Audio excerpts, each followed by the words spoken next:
गणपती आणि लहान मुलांचं किती कनेक्शन असतं तर दाखवलं आहे. आम्ही गेलो भजनात आणि आपल्या मित्राचं पोरगो आहे ना तिकडे उसळपुरीचं बेत असा आणि तिकडे तो पुरिये लाटता किंवा पुरिये बनवता तो तुमका दाखवता. आधी गणपती दाखवते, आमची भजन मंडळी दाखवते आणि तो मयंक दाखवते. कुमटेकरांचा बाप्पा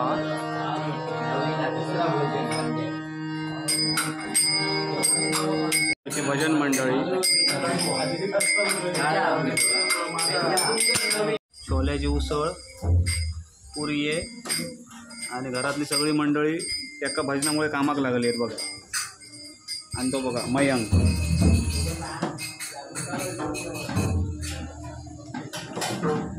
मालवणकरी तिकडे बसले आहे बघ.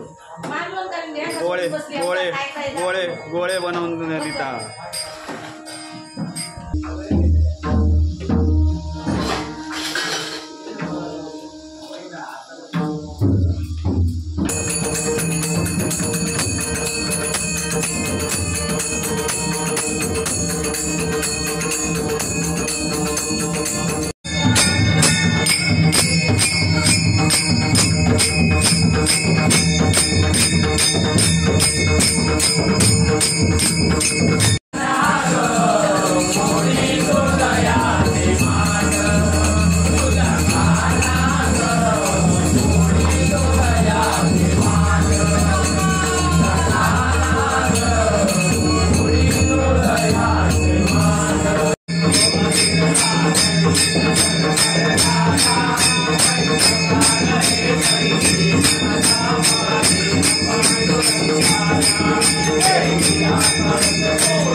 भजन झाला, आता आरती आणि आरतीनंतर महत्त्वाचं काम म्हणजे उसळ आणि पुरी.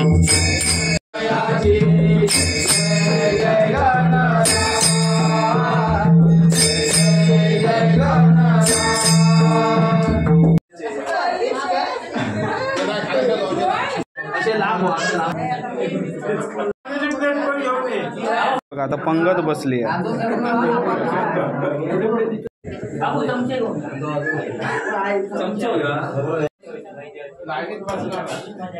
खूप छानपैकी कुमटेकरांकडचं भजन झाला. उसळ पाव छोल्यांची होती, अगदी जबरदस्त आणि मजा येईल. हेच कोकणातले अनुभव आणि आनंद घेण्यासाठी चाकरमाने गावी येत असतात आणि जे नाही येणार ते घरात बसून जरा नाराज असतात. तर नक्की यावा आणि या भजनातलो आरतीतलो गणपतीतलो उत्सवातलो आनंद घ्यावा.